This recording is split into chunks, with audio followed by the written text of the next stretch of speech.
Hello, everybody. Welcome to Dungeon of Deadly Delights. I'm your host, Robert DiLauro, and of course, with me, as always, is Miss Holly Interlandi. We're going to be talking about LGBTQ plus horror this time around, and we're going to be talking about the subtext of popular films, and of course, having a deeper discussion when it comes to famous films and not so famous films of the genre.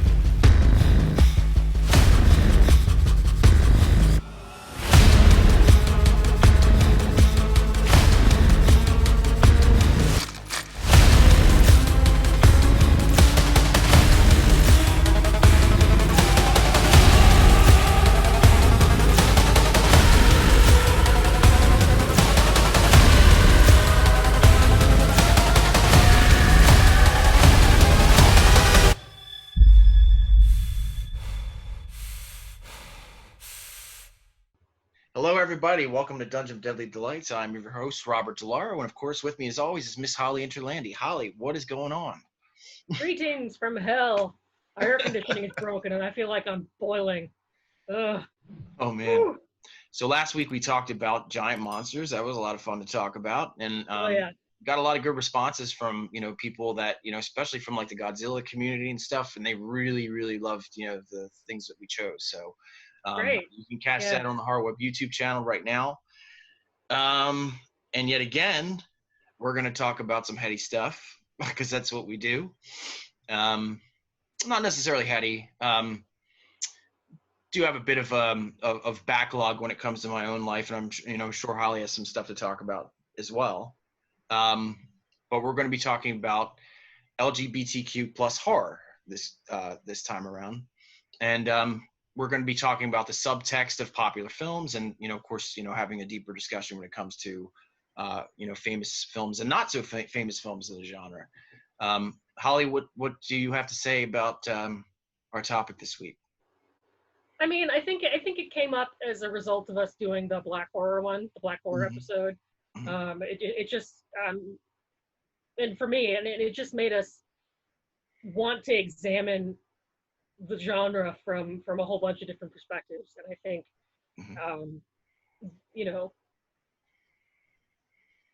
LGBTQ horror has been, I want to say, few and far between. There's been a lot of subtext, but not a lot of text. Sure. And so I think that needs to change. And I'd actually like to highlight some films that do have text in them. But and it's, I don't know. This is very personal for me. So just wanted to say, there's no right or wrong, like when it comes to like discovering whatever gender sexuality thing you have. I thought it was straight until I was 20. Right. And I had gender issues, and now I identify quite comfortably as non-binary. So. It's always a journey, and you don't have to like decide at any certain point, and gender and sexuality are very nebulous, basically. And so I think that's where this discussion is going to go. It's going to be a lot of oh, well, that could mean this, and that could mean this, and that sort of came from this, because they're not fixed categories like a lot of people want them to be, and I don't think there's anything wrong with that. So. Well, I think the thing that really bothers me is that, like you were saying, I mean, there isn't a lot of text. Well, actually, not surprisingly, but there is a lot more text when it comes to the lesbian experience, because I think it's more marketable than, yeah, right, exactly. So it was great to see that there was a small microcosm of gay male horror, but there's not really a lot at all. But I think we're at a pinnacle right now where we could see a lot more of that, and have it be more open and I guess accepting, to audience members. Well, and I think you're absolutely right about the lesbian horror being a bigger thing. And I think, that's just clearly because It's two the girls making out. straight male directors are more comfortable with women getting it on than they are with men. It's just, and since there are so many straight male directors, that's what happens. So yeah. So before we start, there's two things that I wanted to mention. When it comes to my own experience, I am straight male, but through especially my teen years, I was questioning. I was always questioning, and was part of communities that were very sort of androgynous, I guess you could say. They got goth industrial scene, metal scene, punk scene, and these are, just feeling like an outsider, like I've always felt like, and like being a part of a community where you just felt connected with everybody to a certain degree. It does get very, dare I say, vampiric in a way, where you don't necessarily, you know what I mean? Like the thread between man and woman is kind of like separate. Well, I mean, vampires in general are very androgynous, and the entire act of drinking blood is very sexual, hence why they only gave Dracula female victims in the early days. Right. I'm just saying from my experience, that was, basically like where I was at. Definitely. And the reason I'm bringing this up is because in that time period, I was ashamed of myself, and I was suicidal. We're talking about some really deep shit here for a second. And the reason I bring this up is because, I see some people out there that, do feel like they need to feel some kind of shame or, some sort of divide from family members or friends or whatever it is, simply because of how they feel on the inside. And the whole point of this particular episode is to tell you guys, be loud and proud, be happy who you are. Don't feel like you need to hide. And I think Holly would absolutely agree with that too. Like there's no need to.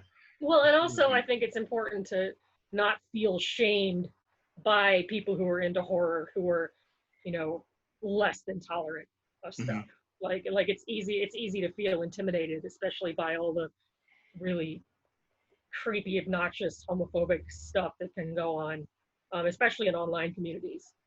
So it's important for us to be like, hey. So again, we're talking about LGBTQ horror tonight, and I'm really excited about this one because there's quite a few movies that I've never really got the chance to talk about that I've always really enjoyed. But I was able to go back and discover some really cool indie gems that I hadn't even known existed. So I'm excited too.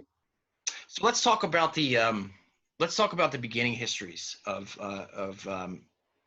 gay and lesbian cinema. I know that, you were mentioned before that obviously, when Bela Lugosi was playing Dracula, like, his victims were female, obviously. Yeah. Very deliberately. Yeah. And of course, people can even say that, James Whale, who was an incredibly wonderful director, who directed Bride of Frankenstein, among other things, had a gay relationship between Dr. Frankenstein and Dr. Pretorius. And at the end of that movie, they actually ran away together on Dr. Frankenstein's wedding night. I mean, contextually, you could say that. James Whale, I think, is one of the first, like, well-known, almost mainstream, like, gay directors who was able to put out a body of work that, although didn't, explicitly address his sexuality, still is considered part of the queer canon. And that includes stuff like The Old Dark House, which is a really interesting film because there's not a lot of overt action horror. It's a very quiet film, lots of discussion about lots of topics, and so it's that's a very unconventional film that I like a lot that James Whale did. And you could also say that even the original Cat People, absolutely, was absolutely an allegory for lesbianism. Having to hide your sexuality, being in fear of your sexuality. You're a cat person, you were hungry, you were sexually hungry. Yeah. You know, a lot of underlying context there. But you know, aside from maybe you know, like the original Haunting, for example, you know, Robert Wise, yeah. yeah, things were very, very hidden, you know, for the most part. Yeah. Half of Hollywood was gay and everybody was closeted. Mhm.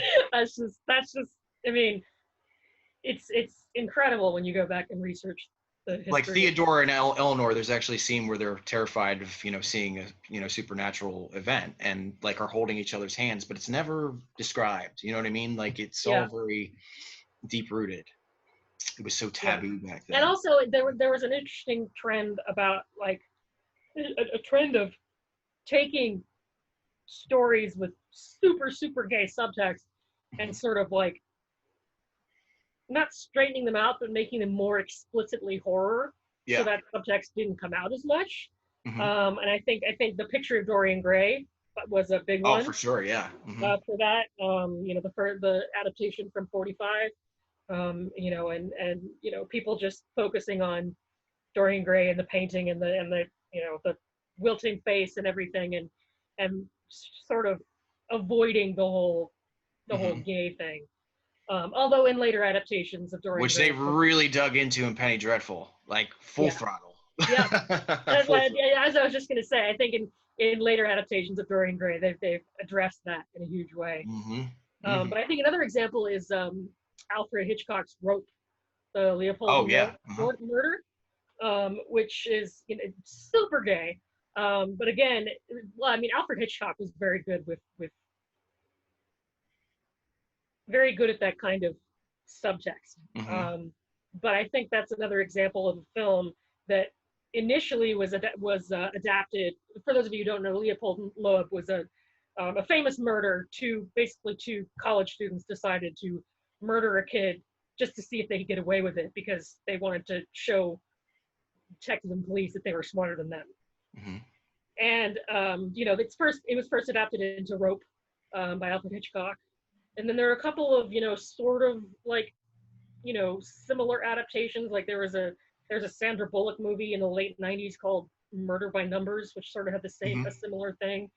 Um, and then but then finally, actually there was a movie that came out in 2016 called The Perfect Crime, Yeah. which is about Leopold and Loeb and actually does go into the gay thing explicitly. So I feel like it's interesting to watch like sort of the same story being interpreted over time, Hmm. you know, to see how it changes and how it, you know, how it gets interpreted depending on how much horror and how much gay there is. Absolutely. And you know, what are your thoughts on the whole you know, because there was a slew of them that came out, especially from other countries like Spain and all these different things. We're obviously going to get back into vampirism, you know, when it comes to this, you know, particular episode because you just have to. Yeah. But Vampires are gay. What can what you are your say? thoughts on the lesbian vampire craze that happened in that particular? Vampiros lesbos.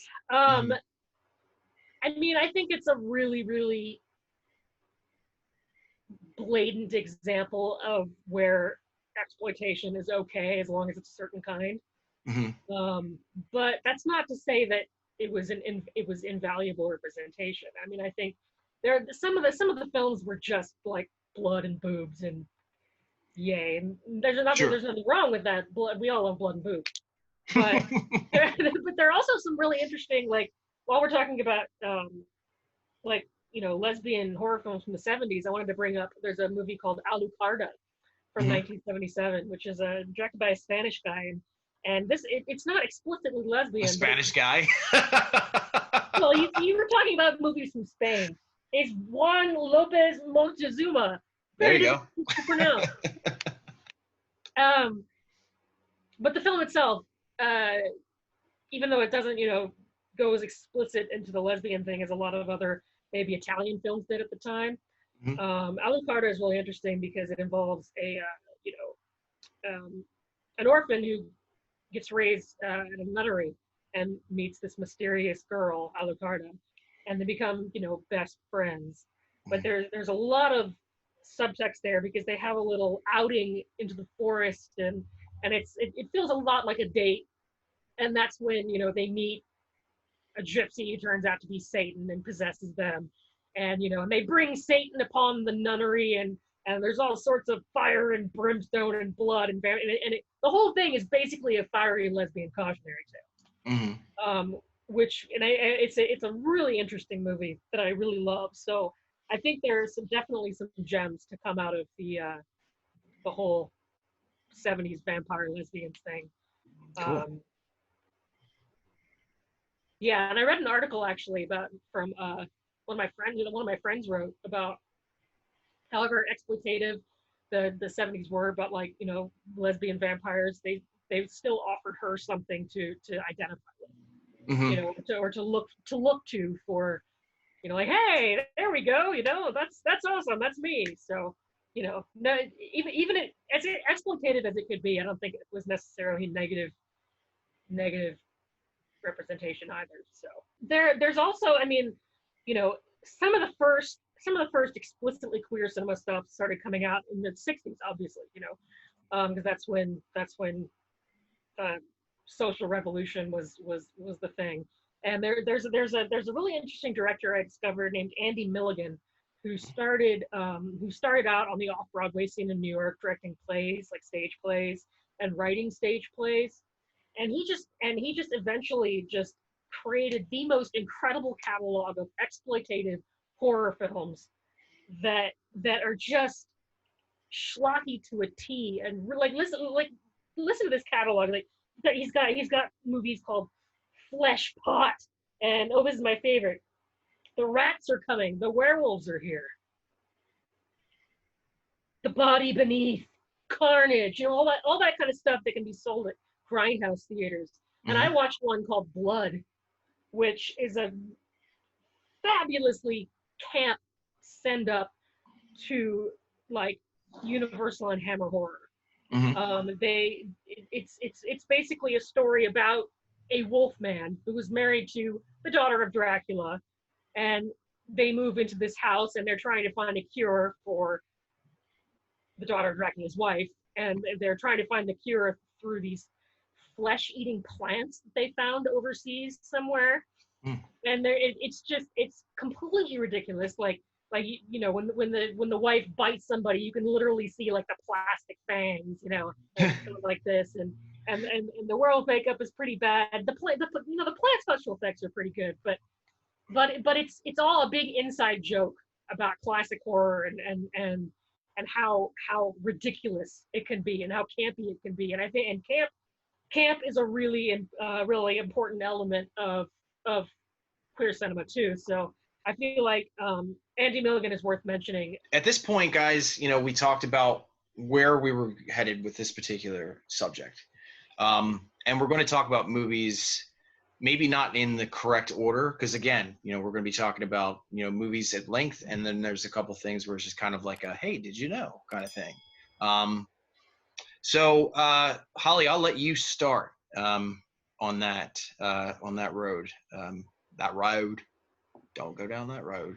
Well, I mean, I guess we could, when it comes to, I mean, we're still in the 70s for me. I think it's important to compare and contrast two rock opera films that came out one after the other. Phantom of the Paradise is one of my favorite movies of all time. It's absolutely cracked out, brilliant, satirical, bloody rock musical. Yeah. You know, genre-wise, has a lot in common with Rocky Horror in a lot of different ways. Mm-hmm. The thing with Phantom of the Paradise, though, is that, and does have a connection, because if you remember, Jessica Harper was in the sequel, Shock Treatment. Yes, there we go. The thing with Phantom of the Paradise is there's a very prominent gay character who happens to be the rival of the main singer actress who, you know, who wants to become famous. And this rival is, you know, he's a caricature of what the glam rock scene was like back then in the Mm-hmm. 70s. They named him Beef. And, Beef. and you know, everything about him is flamboyant and ridiculous. And you know, and when he's on stage performing, like he falls over, and because of his giant scat heels, he can't get back up. Mhm. And there's all sorts of ridiculous stuff like that. And you know, and I've heard from lots of, you know, LGBT people that they can't watch the film because of this portrayal.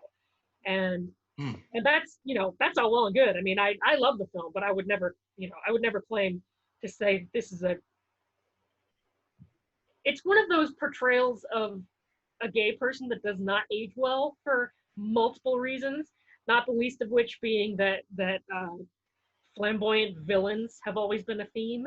Mm-hmm. Like the antagonist is always, you know, dramatic and oh, and just making a clearly gay guy like the subject of ridicule like that Mm-hmm. is a little bit hard to watch nowadays. Yeah. But I mean, you know, it's there for whatever, you know, for all intents and purposes. I mean, De Palma doesn't have the greatest track record with queer cinema between that and Dress to Kill, you know, but Mm. you know, it's part of the history, you know, and it's still a great film, you know. I mean, regardless, I think you can And Dress to Kill is too, just, you know, for the record. Yeah, I think you can acknowledge the problems with the portrayals and still appreciate the awesomeness of the cinema. Mm-hmm.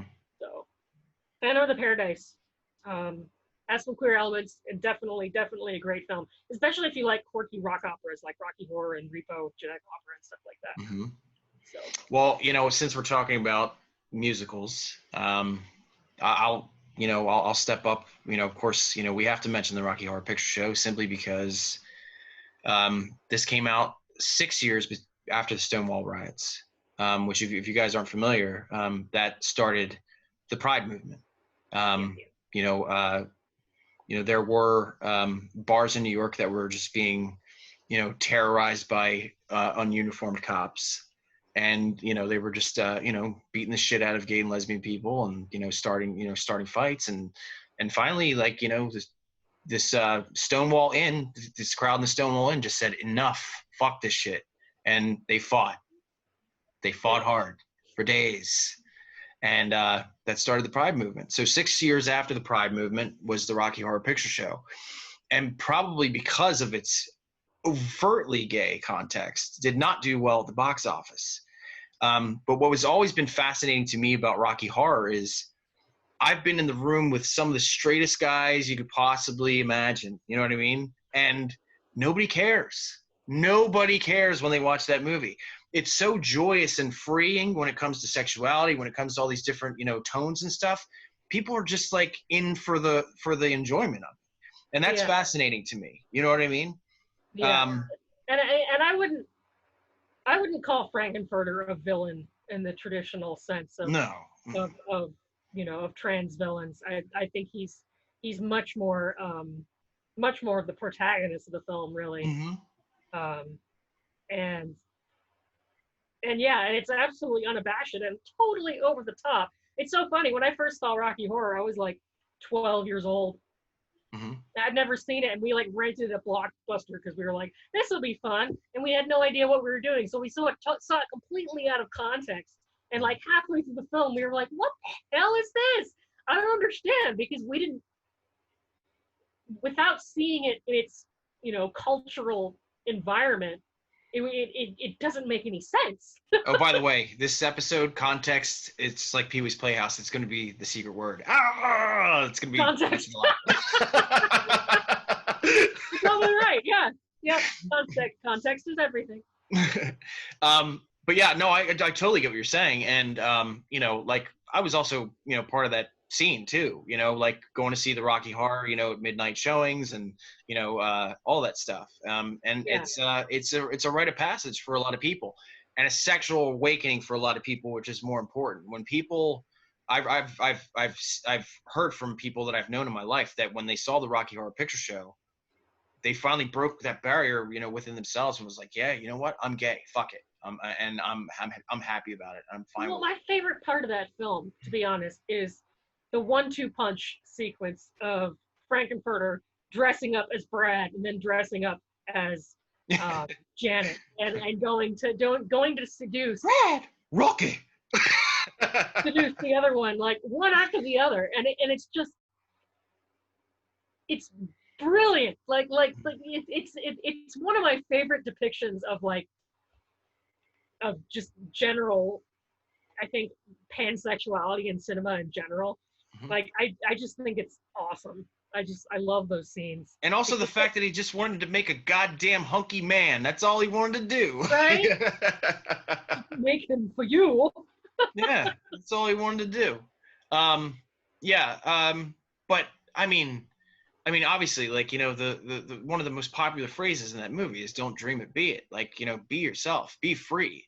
And it seems it's interesting because every main character, like, you know, at first, you know, like Janet, bitch, Brad, asshole. They, all the call-outs, man. they're open to everybody's open to their sexuality, completely free, completely like, you know, just devoid of like any chains of, you know, like of normality, supposed normality when it comes to sexuality, and I know of some recent, like, younger generations who have tried to cancel Rocky Horror because of some supposedly transphobic things the creator has said. And I'm just like, you know what? No, you don't get to take Rocky Horror away from people who lived through that time and needed this movie. You just don't. Like, you can't go back and cancel something because of, you know, increasingly progressive attitudes that still was a watershed moment for queer people in the 70s. You just can't. Right. And I'll say it right here. I had my doubts because I was just a massive fan of it. But when Laverne Cox played Dr. Frankenfurter, Laverne Cox, a beautiful woman, by the way, not a fucking trans woman, okay? Because trans women are fucking women. Sorry if J.K. Rowling is actually listening to this fucking show right now. Hey, J.K. Rowling. Fuck you. Okay. Sorry to enter Harry Potter fans. I apologize. I'm sure even some of the Harry Potter fans are like, yeah, fuck you, JK. I'll take your story, but gotta separate you from, from Hogwarts. But yeah, it's just fucking brilliant. It's just absolutely brilliant. And you do feel like you're just, freeing yourself sexually when you're watching that movie. Probably, obviously when you're older and stuff, you know what I mean? But yeah. Well, like I said, I saw it when I was 12 and it didn't mean anything to me because I was like, I don't get it. But then I watched it again later. But then when you're in your 20s, you're like, I feel you're like, pretty. Oh my God. This is amazing. Absolutely, yeah. What's next on your list? Well, I actually wanted to bring up a film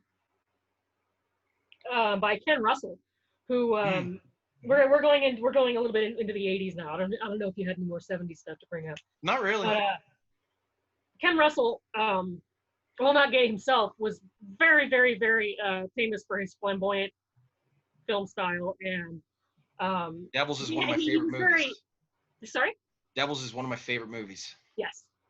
Well, and he also had a lot of interest in in gay subjects, like biographies, like the Tchaikovsky biography he did, The Music Lovers, and well, you can't really call them biographies. I think what you can say is that Ken Russell's most famous for taking like history or a person's life and basically turning it into his vision rather than any factual interpretation of the kind of like a very acidic nightmare fantasy, to certain degrees when it comes to like whatever the subject matter is, I guess.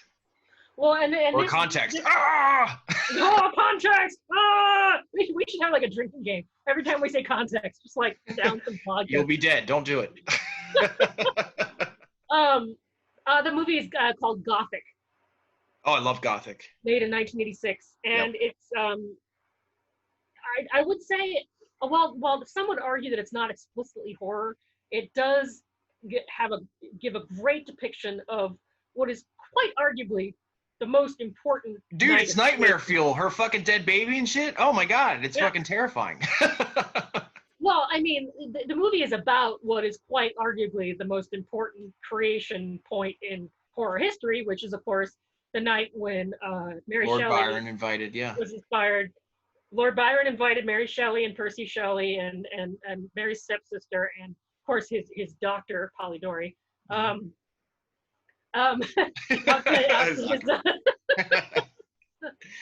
to his estate, and the group proceeded to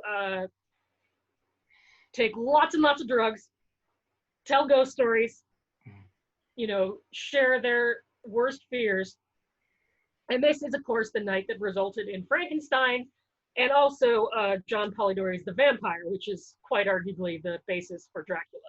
Yeah. So, I mean, this is one night where you're like, oh, Frankenstein and Dracula, and the film is a fever dream.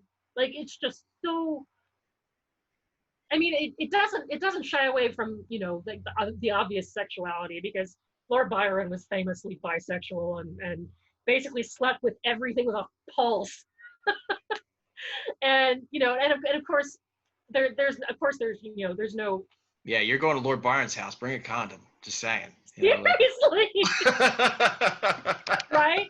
And then although there's no explicitly like gay stuff on screen, it's only the it's only the het sex that's on screen. That's to be expected because it's 1986 and men will be men and whatever. The poster itself of the film is a recreation of Henry Fuseli's famous painting The Nightmare. And what I love about the film is that they actually incorporate that painting into the movie, because Mary Shelley, as played by Natasha Richardson, is having nightmares about her child that died. And there's this horrific scenery of her waking up with like a dead baby on her chest, and it's just like, ugh, like it's really effective. Well, can we give tribute to Natasha Richardson, one of my favorite actresses of all time, and such a sorrowful thing for her to leave us so soon. Obviously part of the Redgrave family, and that whole entire family is phenomenal performers. It's amazing. It's absolutely amazing. Her sisters, her mother. Well, I mean, of course, great cast. You got Gabriel Byrne playing Lord Byron. Oh yeah. Like it's such a decadent film. Like you watch it and you feel dirty in the best possible way. We had mentioned Hellraiser in the past, and we would be remiss to not mention Clive Barker in this episode, because Clive Barker is a very proud, extremely proud gay man. Quite possibly one of the most prominent gay filmmakers there is. 100%, yes. And this is kind of like a did you know situation, but it's funny to me that not funny, but like interesting how say like in metal, all these like really like strapping guys that are like horns up and shit like that, probably like myself to many degrees, we're okay when Rob Halford came out as gay, and it was just like I don't give a fuck, you know what I mean, like other biker daddies. I mean, Rob Halford, woo. Right. But what's interesting to me is that like the Cenobites, from Doug Bradley's wonderful portrayal of Pinhead, all the way down the line, are beloved by a lot of straight people. And unless you're like a real film historian and you went in and you looked at the behind the scenes and kind of looked at the inner workings of it, a lot of people don't even realize that the Cenobites were created from Clive's experiences in S&M gay bars, which is fascinating to me. Yeah, I mean, they're S&M demons. There's no other way to put it. I mean, pain and pleasure, like. Oh yeah. That's what S&M is. That always just fascinated me, that whole thing. You know what I mean? It's completely accepting. And and what's interesting, I think, too, is that when you go back and read the original novel, The Hellbound Heart, and you read like some of the descriptions of like Frank and of the the people who decide to open this box and go forth, like it's not something that could have been written by a straight man.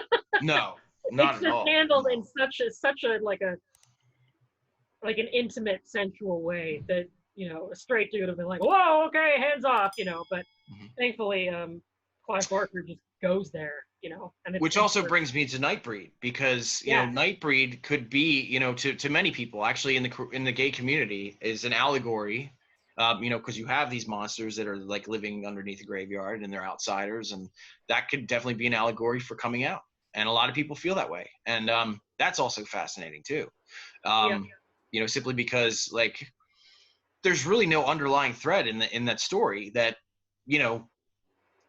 brings that to light, because you have David Cronenberg, like playing an incredible serial killer, and you got the whole thing with well, I mean, you do have Nick Vance playing a monster with a penis head. That's true. That's very true. I mean, he basically has a penis head. So do you think because that of that potential, that whole narrative was that Boone was coming out? Like by Craig Sheffer? I don't think it's an either or situation. I don't think it's necessarily an allegory, as much as like a shared experience between people who are queer, obviously, and or Boone's just an ally of the gay community, I guess. Could also be or just a similar oh, I find these monster people and now I feel at home. I find these other queer people and now I feel at home. I mean, that's just a really universal experience, I think, for a lot of people. And I think and especially with the way Nightbreed is handled, with like all their physical attributes and just all of the stuff, it's definitely there. I mean, I wouldn't call it an allegory though, like a straight up like this is about coming out. It's more of a suggestion. Sure, I can absolutely agree with that, but I can definitely see the underlying we're queer, we're here, get used to it, like absolutely, yeah. What's next on your list? Ooh, by the way, for those of you who know that we skipped over Nightmare 2, there's really nothing we can add at this point, but just go watch the documentary on Shudder called Scream Queen. It's really great. Mark Patton is a really cool dude. Yeah. Just to get that out of the way. Listen, I love Nightmare 2. I'm going to say that. And oh yeah, it's great. It's fantastic. Yeah. And probably great scenes. And probably, if not one of the most terrifying Freddys in the history of that franchise. Absolutely. Especially when he's like, by the pool, and he's like, "You are all my children now." Oh, it's fabulous. It's fabulous. Yeah. But yeah, I agree with you 100% that people should watch Scream Queen, which is the Mark Patton documentary. Mark Patton documentary. Very good. Very good. That being said, I would like to move on to what I consider my own first experience with gay horror, which made me very, very happy. And that's Interview with the Vampire. Yes. We mentioned Interview with the Vampire. Just to give you guys an idea, we talked about in our vampire episode. Me and Holly, we're both part of the goth industrial scene. Like huge Anne Rice fans. But yes, this is, as I and I've read about this many times, is that this is the movie that really jump-started a lot of people's like sexuality and weird and brushed off as a joke as it is in a lot of other films. I just remember just being like this revelation, especially the portrayal between two men on screen, which is really a lot more rare than two women, and seeing it as like a sexy thing rather than like a joking thing. And I want to talk about the biggest one, because this is another movie that supposedly jump-started a lot of sexuality, be it straight, be it gay, be it whatever. But this obviously is mentioned in tribute to the late Joel Schumacher, who, I'm still doing the math on that guy, Holly, because I don't know if you heard this or not, but supposedly in an interview, Joel Schumacher said in his lifetime, he's had sex with 20,000 fucking people. Do the math on that. I call bullshit. I call bullshit. There's no fucking way. That would be like 365 people a year, with like maybe like a month's break in between. I'm still doing the fucking math in my head on that. I call bullshit. But again, Joel Schumacher, another auteur who was openly gay and had no qualms about it whatsoever. And a lot of people say that he brought that into The Lost Boys. Which again we've mentioned before. It's like one of our favorite movies of all time. Yeah. What do you have to say about that? Because a lot of people have said that you've got this gang of beautiful young vampires. They're all wearing leather. It used to be my life. We're all hanging out together. Doing stupid shit, wearing fucking leather jackets and stuff like that. They're living in a cave. Nobody's having sex with Star. Nobody. You know what I mean? So, I guess the underlying notion for some people was that, maybe these guys were, Well, I think the whole Jason Patric's character, ending up with Star is sort of the straight Hollywood element that had to happen. Yeah. But at the same time, you've got these really attractive men basically, seducing this guy away from his family. Mm-hmm. And so I can drinking David's blood and all that stuff. Yeah. And again, as we said, vampires are sexy, so it's not a stretch by any means, even though they can't, they couldn't go there explicitly, like I've mentioned, but and a lot of people could even say even lines like be one of us, Michael, yeah. Yeah, absolutely. But of course, the other thing is, even though it's never mentioned in the movie, a lot of people were saying with the way he dresses, the fact that he was in a bathtub, singing an oldie song about "I Ain't Got a Man," and he has a picture of Rob Lowe on his wall.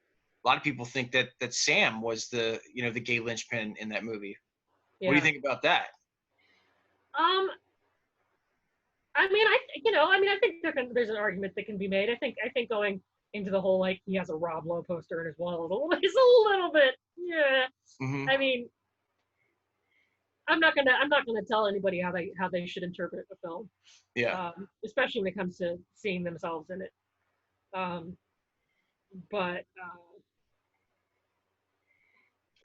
Oily Tim Capella with a saxophone, oh, come on. I mean, the context is there, it really is. But yeah, like you said, it is a vampire movie, and it's about outsiders and that kind of thing. So, it is easy to categorize any kind of sexuality through vampires, but a lot of people in the gay community, I'm just saying that a lot of them just looked at Kiefer Sutherland's mullet and they were just like, yeah, I want that, Yeah, who didn't? Shit. So what's next on your list? Well, past Interview with the Vampire, I guess I just sort of started thinking about films that, as I was growing up and sort of feeling androgynous and wanting to see stuff in movies and trying to think of what I wanted to see out of LGBT stuff in horror films, because horror films were always my thing. Yeah. And I know a lot of people are adamant about the whole really loud Rocky Horror kind of look at this, we're gay thing. Mm-hmm. And that's awesome and that's great. But I think for me, when I was growing up, what I wanted to see was a movie that could be a regular horror film or horror comedy or whatever, and just have a character or two be gay without basically making a giant statement about it. Right. Yeah. And did you ever see the film Murder Party? No. It's a horror comedy. It's an indie horror comedy. I think it's on Netflix right now, actually. But I saw it back when it first came out. And it's about this loser on Halloween who finds an invitation to a party called Murder Party. It's being put on by these broke art students who plan to murder him and use the money to murder him basically for grant money so they can fund their art projects. Mm-hmm. And it's very, very funny and really weird and ridiculous. But in the film, there's this very obvious sexual tension between two of the male characters. And, at first I was like, oh, they're not going to go anywhere with this. And one of the characters is actually coincidentally dressed up as a Victorian vampire. Mm-hmm. But I was watching it, I was like, they're not going to go anywhere with this. And then they were they did. They all get really high and they sit around in this like hippie circle and start having confessions, and the one dude is like, I think I might be bisexual, and then there's like this crazy scene where it's like late and drunk, and the two guys end up getting it on, and I was like, what, cool, like that's awesome. Like that's the kind of thing that I wanted to see. Is that not like, okay, look, this is a bunch of gay guys and a bunch of monsters, but like this is a movie about this that just happens to have gay people in it because gay people exist. Shock, gasp, oh, Yeah.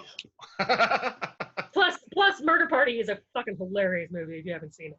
Like what they end up using is their installation is like this, this actual murder, it's actual serial murder, but of course everybody thinks it's an art installation. It's very funny. But yeah, that and then other stuff too, like for example, nobody would ever think of Ichi the Killer as an LGBT movie, but when I first watched it, and they were talking to Kakihara and being like, hey, this is why you're so obsessed, because nobody could hurt you the way your boss did, which is very S&M and very gay. Yeah. And that's the kind of thing that I also latched onto. It was like, okay, that's cool. I mean, it doesn't have to be an explicitly, big camp gay fest to like have representation. At least that's how I felt when I was growing up. Right. Let's talk about one that did have quite a bit. But I mean, we throw around the word masterful a lot on this episode, or on these episodes, but Silence of the Lambs is absolutely one of the most masterful films ever made. No question. Every stitch, every piece of that movie is just perfection. What are your thoughts on the Jamie Gumb or Buffalo Bill character in that movie? Again, this is another example of when I saw the film when I was young-ish, and so I wasn't really aware of the greater context. Context! The greater context in which he existed as a trans villain. I mean, to me, the whole movie was already disturbing because of the whole cannibalism thing. So like, so there was nothing. I didn't think anything of it when I first saw the film because I wasn't aware of the greater tradition of casting effeminate trans people as villains. Trans people and their rights and their situations has always been a little bit behind. Absolutely, and you could say that about another cult classic that people love, Sleepaway Camp. Absolutely. Yeah, absolutely. Behind. Where the twist is the gender. The twist is yeah. Like, I mean, as much as I enjoy that movie, it's just like even it's like what the fuck, Yeah, you go back and look on it now, and you're like, okay, like that was supposed to be like the most horrifying thing possible. Yeah. And that's another example of where you can acknowledge like. But I thought that Buffalo Bill was a very, very nuanced character too. Like he wasn't just playing. He wasn't a caricature. I mean, you were seeing this monster for who he is. And some of the most incredible filmmaking I've ever seen. When she's down, when Catherine is down in the, tell me, Senator, when they find your daughter on the slab, or will they tickle you? Sorry, I had to say that out loud. But anyway, yeah, and like when he's sitting there, like looking at her in the well, and she's screaming, and he's going, like he's mimicking her because he wants to be her, and I thought that that was fucking brilliant. Obviously, the gay community didn't think so because when Silence of the Lambs swept at the Oscars that year, they were picketing outside. They were not happy at all about this situation. And I could see why. I can definitely see why. I would hope that they warmed up to it, through the years, seeing it for what it is. Like I said about, because really, honestly, like at its root, it's just a compelling story. You know what I mean? Like I said about Phantom of the Paradise, it's like you can appreciate masterworks and acknowledge that something may not be the most productive depiction of whatever character, you know. Yeah. I think that's the case with Silence of the Lambs as well. I mean, I think the fact that trans people didn't have really anybody else in Hollywood movies to look at, to find themselves in, was a lot of part of the problem. So it's like, oh, we finally get a trans character and he's a fucking serial killer, like that kind of attitude, you know. Mm-hmm. But at the same time, I think we need to take everything in cultural context. Context. And on a side note, before we get off, of Silence of the Lambs, I just binge watched Hannibal on Netflix. One of the best fucking shows ever in the history. I heard so many great things about Hannibal and so many gay things about Hannibal. So I really just need to dive in. Well, the whole context there is his love of Will Graham. And what's fascinating about it is like, there's nothing overtly sexual about them. They don't kiss. There's nothing like that. There's no bedroom scenes. It's just, he's in love with him, his mind, you know what I mean? And he's in love with him and his connection to him, like how similar they are. And basically that, having a mind like this and being able to kill together, would just be, that's the sexuality, I believe. You know what I mean? Well, and it has very much in common with the Leopold and Lloyd thing, like having the murder be the object of desire between them. So it's not like the direct contact. It's just this thing between them that connects them. Right. What's next on your list? Well, actually, I think this is one that I didn't see until really recently, but I think it ties into what I was saying about horror films that bring queerness into them in a relatively low key way that still is just really effective and part of the film. And one of the films that I saw recently is called Cthulhu. Strangely enough, it's from 2007, and it's not a direct adaptation of any of Lovecraft's works, but it does involve which is very odd because just for the record, H.P. Lovecraft would be extremely terrified of gay undertones in any kind of dude. He was terrified of anything sexual. He was like sexophobic.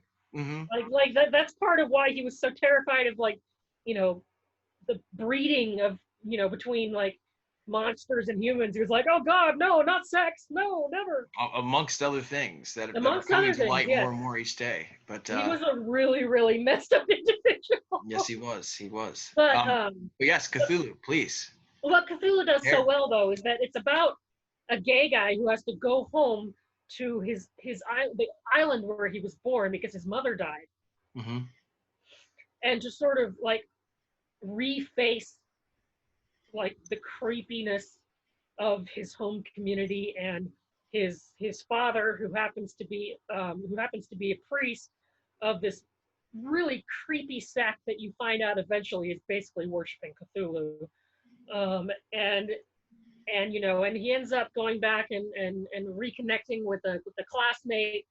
that they used to go onto the docks and fool around, but it was not a gay thing, said the classmate, and the film does a really great job. I mean, not only is it overtly horror, like there are like mutated babies under the docks, like this is creepy stuff. Not only is it overtly horror, it really manages to incorporate the main character Russell's sexuality with the situation he's in a way, because he has to go back to this backwater town, and he feels like the only gay person there, and his dad is constantly berating him for it and talking about wanting to produce an heir, which is also part of the cult, you find out. But there's a lot of really heavy stuff about feeling like an outsider, both both in like the context of the town, and also just because he you know he left and is being gay and didn't chose not to stick around and with the community Right. and then but then at the same time he does reconnect with that classmate and they do end up sleeping together, and so it's sort of like I don't know. I found it really touching and really well done, and had some great, really horrific imagery too. So, I mean, I read some reviews of people who were like, "This is a Lovecraft film," and blah blah blah. It's like if people don't get giant monsters out of a Lovecraft movie, they're never going to be happy. Right. I also want to, put one into the mix. Well, I mean, like we said, everything, should be seen, for what it is, or, whatever. But there's one that I'm so fucking well. First of all, let me give you a little bit of backstory on this real fast. So, I was a fan of this movie from the very fucking beginning, to the point where all my other horror fan friends like thought I should turn in my horror card, because like they were like, "Really, you like that fucking movie?" Like I actually had shirts from because like it did nothing at the box office, so like I had all these shirts that I got from Hot Topic at the time that I was wearing to like clubs and stuff, and people were like, "Look at this guy," and I was like, "I don't give a fuck what you think. I love this fucking movie. You guys obviously don't get it. You don't get its greatness. And that's on you." So now here we are 10 years later, and people are really starting to come to when it comes to this film, which was completely uncategorized by a fully male studio, when it comes to its marketing and stuff like that. They played on the sexuality of Megan Fox. That was the most important thing. When it was a very feminist piece, and it did have, it did have the sexuality, the burgeoning sexuality of, two teenage girls. Yeah. Really fucking awesome movie. But of course, I want to talk about Jennifer's Body real fast. Absolutely. And like I said, that one scene, which is, probably where, a lot of that's where the male machismo comes in. It's like, oh, Amanda Seyfried making out with Megan Fox, like this is hot, like, ugh. Yeah. But there was more there contextually than you can ever know. It is a girl that was completely in love with her best friend, who treated her like absolute dog shit. So even though they weren't necessarily in a relationship with each other, she was so like enamored by her friend Jennifer, that there was these underpinnings of true love there that weren't just, you know what I mean? Like she had a boyfriend named Chip, but that underlying thing was there between those two girls, 100%. And I thought that was really beautifully executed, because it was like sometimes you can't have what you want. You know what I mean? Yeah. And like that was, a lot of that was shown, like, even in the bar scenes and stuff, where they were listening to that fucking band. Adam Brody, by the way, like, I mean, after, even after that and Ready or Not, just like, dude's fucking amazing. But yeah, they're listening to that. I'm glad he's gotten a renaissance. Yeah. They're listening to that shitty band, and she, like, just very slightly holds her hand. You know what I mean? And Jennifer's completely fixated on the guy. Like, I'm going to fuck that dude. But Amanda Seyfried is like, I am in my moment. I'm with my girl. I fucking love this girl to death, And, like you said, it's not like, like it's not completely out in the open, but it's there. And I thought that they did a fantastic job with that, because, It was helmed by females, and it was very, you can tell that the emotions were handled maybe a little bit differently than a man would ever be able to pull off with a teen horror, dark comedy, or whatever you want to say about it. So yeah, Jennifer's Body's always been one of my absolute favorite movies of all time. I hold no fucking shame. You can hold my feet to the flame. I don't give a fuck. I love Jennifer's Body, and I have since the very fucking beginning. But yeah, I'm glad that people are coming on board with that movie. It's very timely. It took a while. It was definitely panned when it first came out, but I know of a lot of people who have gone back to love it now. Well, Megan Fox is another one that gets, a lot of shit for, like being pretty, and that's bullshit. Yeah. She's super fucking intelligent. She is talented, and yeah, she's absolutely drop dead gorgeous. But that is not what composes a woman. And I think that's the one thing that even studios forgot about. They look at her for who she After is. they cast her in Transformers, they were like, "Oh, she's a piece of meat." Mm-hmm. Absolutely. So that's where the marketing came into play when that movie came out. It was just like, hey, look at this hot girl, Megan Fox, Yep. But it was so much more than that. So much fucking more. What's next on your list? Just a couple shout outs to some modern gay filmmakers. I don't know if you ever saw the insanity that is Chillerama. Of course. Which was from 2011. I was a teenage werebear. all those short films by Adam Green and of course contains Tim Sullivan's musical masterpiece, I Was a Teenage Werebear, which is extreme, insane, hilarious, and just when it comes to imitating classic 50s like doo-wop musicals in like the context of like bears and twinks, fucking genius. Absolutely. It was fun. Like it's the kind of parody where you're like, like it's almost too perfect, like all of this and it's, I mean, don't watch Chillerama if you're easily offended because there's some gross shit in that movie. Like, there really is. Yeah, it's pretty rough. Blood and poop and jizz and all sorts of nudity, and it's just a super, super fucking extreme movie. But shout out to Tim Sullivan for that one because it's a great segment. Also, Todd Haynes, who makes a bunch of really great queer movies, made Poison in the early 90s, which is also a series of short films of very varying genres that was really effective. Oh, so I wanted to talk about this one movie, and this is kind of a shout out to my dad because I told him I was going to be talking about this movie. And he's just like, really? And I'm like, yes, absolutely going to talk about this movie. So Al Pacino, if you're listening, I'm only talking about this because this is one of your greatest roles of all time. A lot of people don't talk about it, especially you, when it comes to, your interview process and stuff like that. And, there's probably reasons for that, but William Friedkin wrote the screenplay based on the book. And he, also directed it, William Friedkin, of course, of Exorcist fame. And it's a movie called Cruisin', which, again, doesn't really, even the title is just. Yeah, absolutely. So Cruisin' is basically the story of a cop played by Al Pacino, a young Al Pacino. He's not the hoo-ah guy. He's more like this. He's more subdued. Al Pacino's very, very calm, very quiet. You know what I mean? Like when he did shit like Serpico or something like that, he'd be like, I'm going to take off your cuffs. And if you try to run, I'm going to shoot you in the back. That kind of shit. Like that. He's very low toned. But probably in the best shape we've ever seen fucking Al Pacino. This dude looked like a fucking dancer at this point. And the story basically focuses on a young cop who is very ambitious. And there's a serial killer running around West Village, which is, where all these, like S&M gay clubs are, in terms of the locale.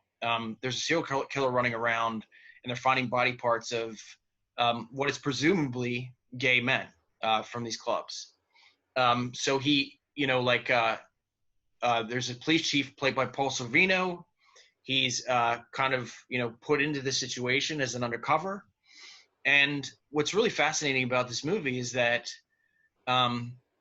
it doesn't really get into it contextually, but you can tell the deeper that he gets into this, into this realm, that there may be a chance, even though he has a girlfriend played by Karen Allen, that he may be getting into too deep, so to speak, and he's, really kind of getting enveloped, to the point where it's just like, I may or may not be gay. I don't know.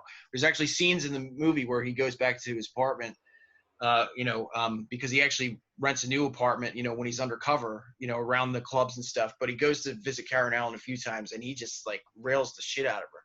You know what I mean? Like, and you could tell, like, it's more like I need to make up for my manhood. Yeah. Right, exactly. I'm not gay, and you know what I mean. And just like I'm proving it right now.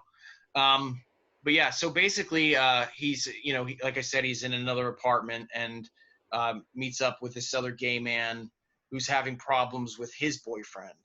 And the thing that's really fascinating about this movie that it does play into a few things. One being police brutality when it comes to the gay community, which we do have to bring up. The anniversary of Stonewall was not too far away, and again, these people that were just dancing and showing pride and having a good time were attacked by the police, and that speaks volumes. It definitely speaks volumes. So this is a movie that came out and really addressed that to certain degrees. Just the fact that you're seeing cops brutalize gay men that are being interrogated for this crime.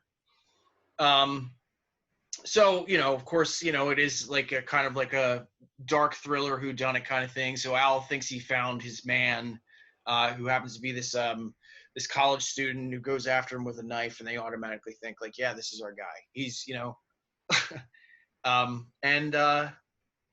so at the end of the movie,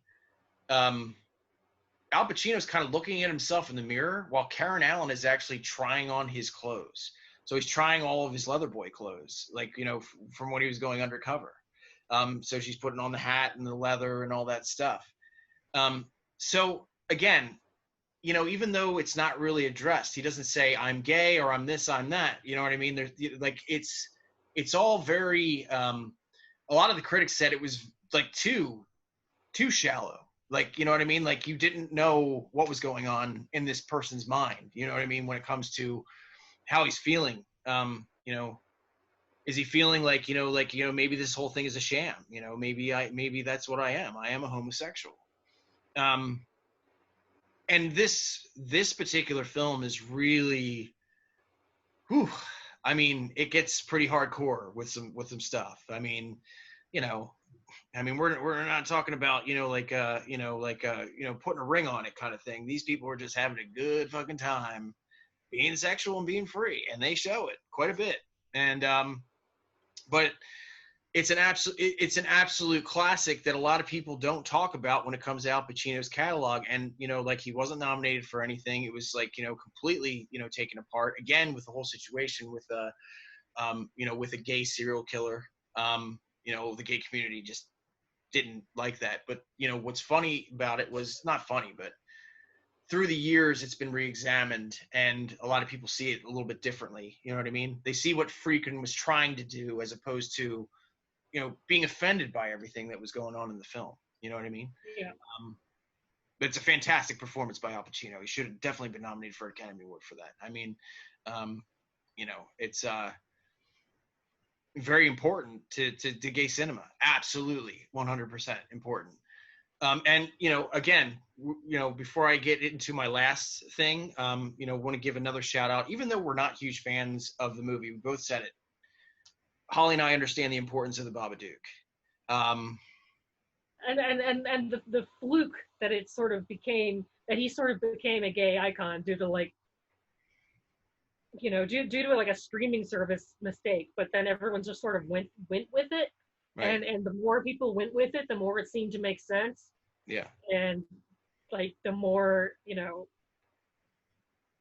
more, I want to say like heartwarming, but the more like amusing it became, and people just like sort of taking this as like, yes, we have our gay horror icon, Yeah, and I loved it simply because it was like horror coming more full focus into the mainstream, because you're seeing pride events going on, and people that aren't necessarily horror fans are seeing pictures of the Babadook on signs and stuff, and they have no fucking clue what's going on. But you're like, I know what that is.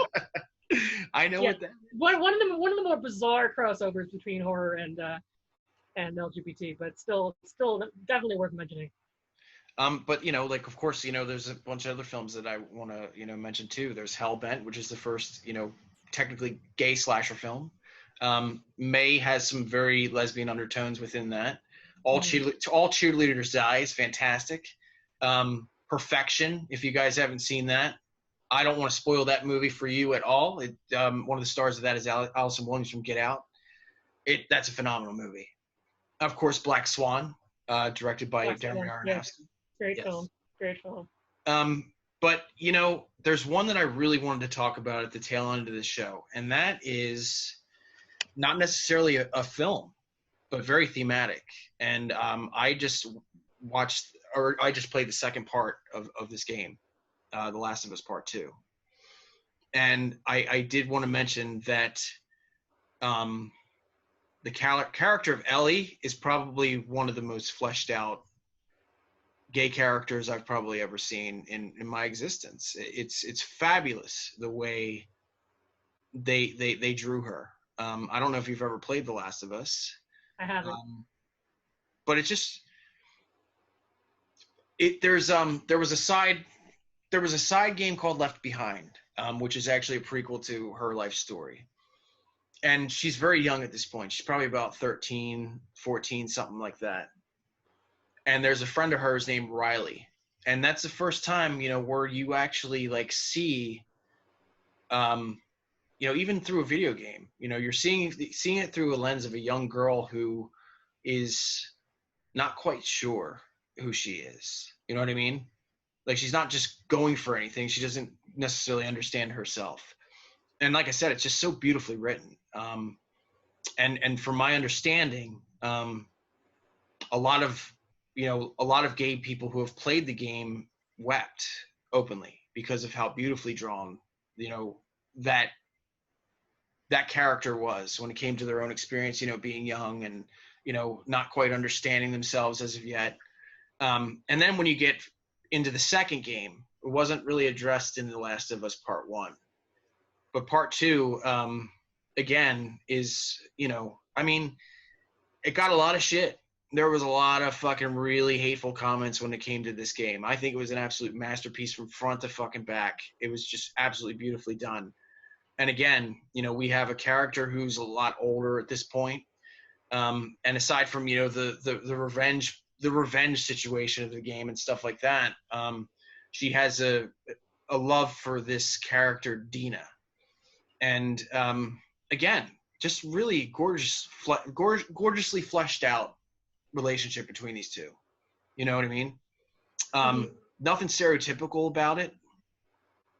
There's actually, but it's interesting because there's actually a scene in the game where I guess they were at a dance, in their compound where they're, it's called The Last of Us because if you guys aren't familiar, there's this viral pandemic that is going on. Sound familiar?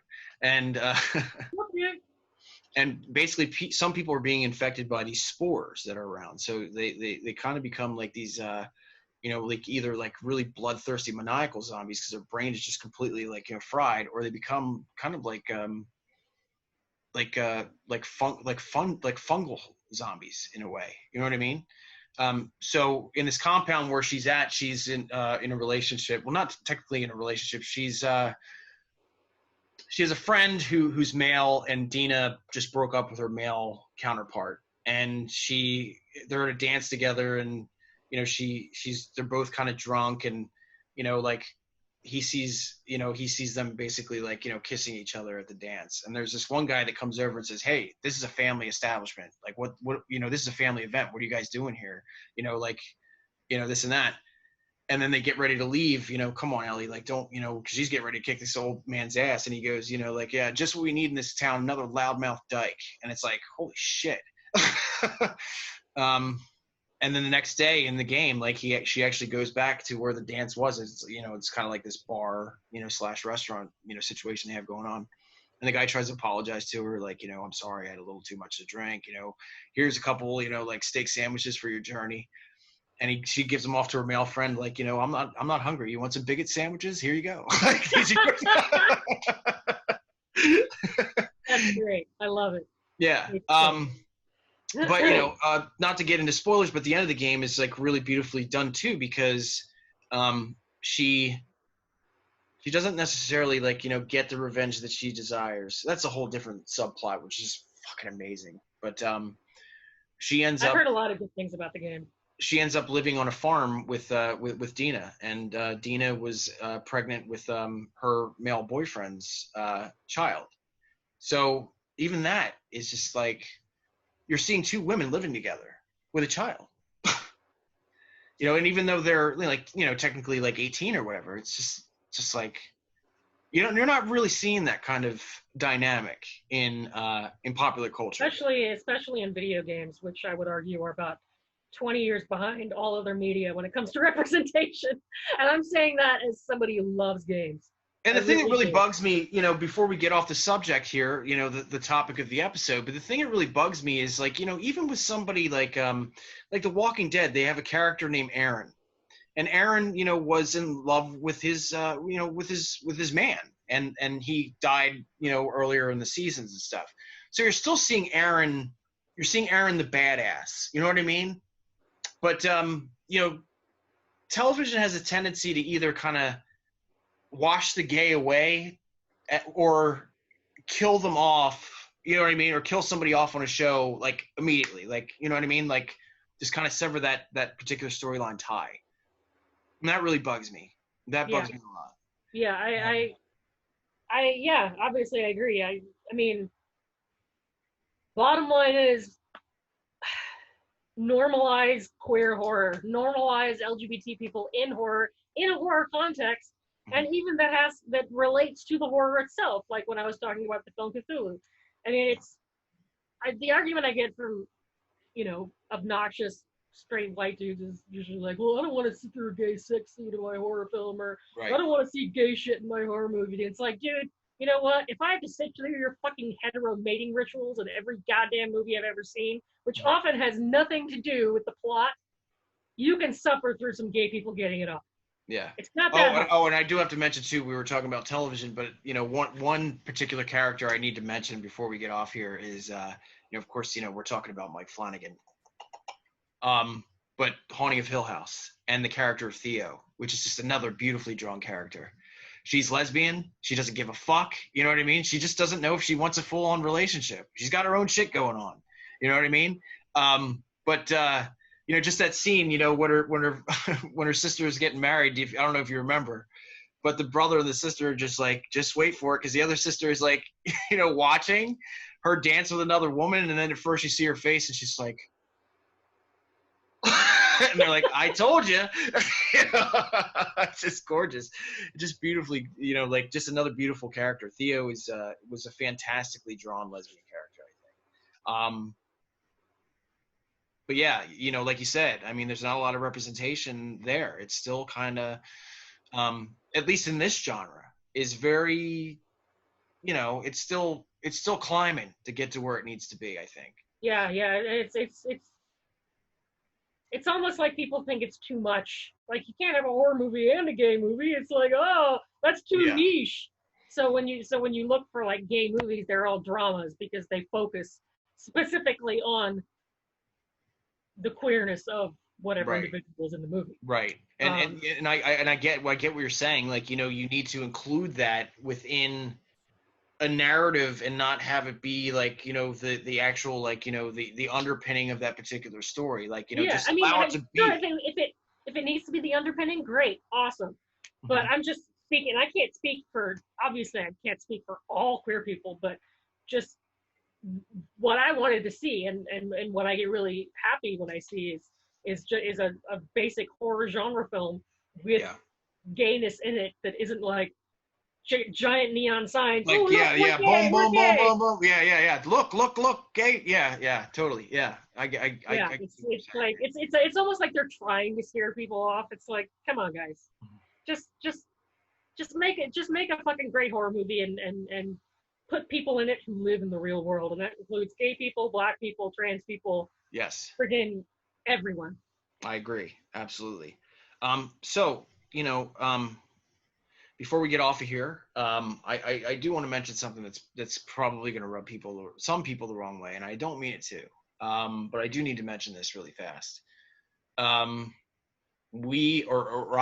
personally have talked about what John Bloom, aka Joe Bob Briggs, has meant to me as a film fan, and I'm not doing this because I'm some macho fucking asshole. I'm not trying to defend, you know, somebody for, you know, whatever reason, simply because I'm a fan or they're iconic or whatever.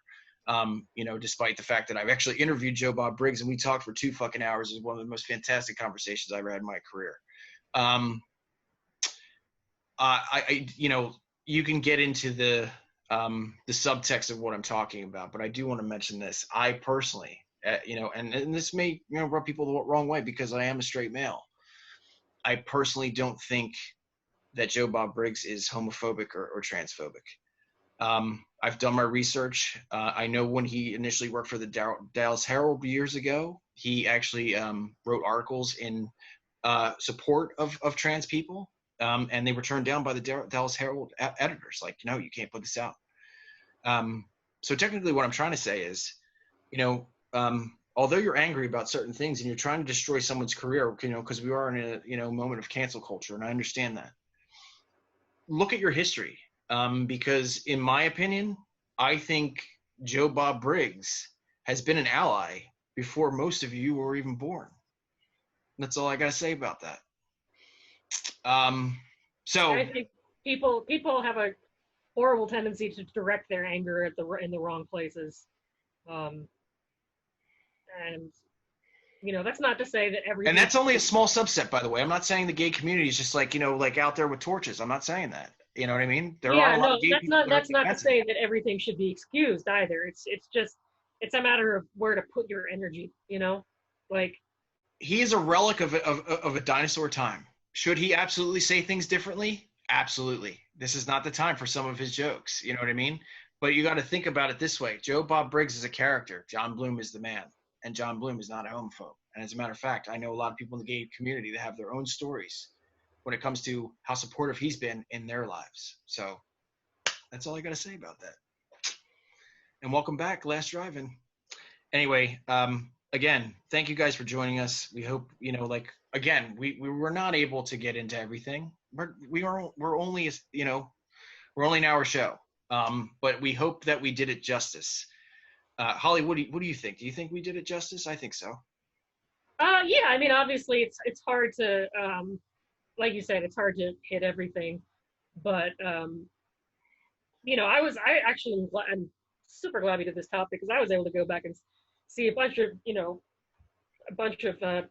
films and TV shows by gay people that you know, I had never been able to explore. I'm going to be watching all of Andy Milligan's movies now, and I didn't even know he existed. And to its credit, I will say this: there is a blooming subculture when it comes to this, and I hope that Holly, you know, and me personally, I also want to see it too. I want to see everybody represented in the best way possible. You know what I mean? In a shining way, without shining the light. You know what I mean? Like, yep. Like you were saying, the spotlight. But yeah, that's all we have to say. So, you know, be loud, be proud, be gay, be lesbian, be trans women or women, all that stuff. I am an ally. Holly is part of the community. So, you know, we're here for you guys. And we want to know what you think. And also your own experiences, like we were asking with the Black Horror episode, like we want feedback from you as well. So absolutely. So with that's it. So that's episode 33. We'll scare you later. Talk to you soon. Bye. Cheers.